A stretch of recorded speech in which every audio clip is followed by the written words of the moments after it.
স্ট্রোকের পর ন্যাচারালি একটা রোগীকে মেডিকেশনের আন্ডার থাকতে হয়। ঠিক তেমনি মেডিকেল স্টেবল হওয়ার সাথে সাথে ফিজিওথেরাপি খুবই বেশি ইম্পর্টেন্ট হয়ে দাঁড়ায়। কেননা স্ট্রোকের পর অধিকাংশ রোগীরই শরীর অবশ বা চলাফেরা কমে যায়। সেক্ষেত্রে রোগীর বিভিন্ন ধরনের প্রবলেম হয়। জয়েন্ট শক্ত হতে থাকে, মাংসপেশি টাইট হইতে থাকে। ইভেন অনেক রোগী আছে যে ফিজিক্যালি সে আনফিট হইতে থাকে ডে বাই ডে। সেক্ষেত্রে ফিজিওথেরাপি খুবই বেশি গুরুত্বপূর্ণ। কেননা ফিজিওথেরাপি রোগীকে শোয়া থেকে বসাবে, বসা থেকে দাঁড়া করাবে।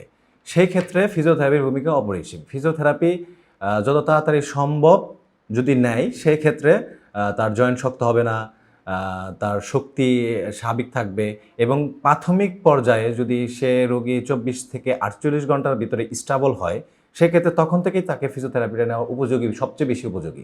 কেননা রোগী ডে বাই ডে স্ট্রোকের পর খারাপ দিকেই যেতে থাকে। ন্যাচারালি প্রথম ৩ মাস রোগী ভালো হওয়ার পসিবিলিটি বেশি, পরবর্তীতে সেটা আস্তে আস্তে হ্রাস পাইতে থাকে। এই জন্য বলি যত তাড়াতাড়ি পারেন আপনারা স্ট্রোকের পর আপনার আপনজনকে ফিজিওথেরাপি নেওয়ার চেষ্টা করান। আসসালামু আলাইকুম। সেরা ডাক্তার, সেরা হাসপাতাল, খাজা বদরুদ্দোজা মডার্ন হাসপাতাল।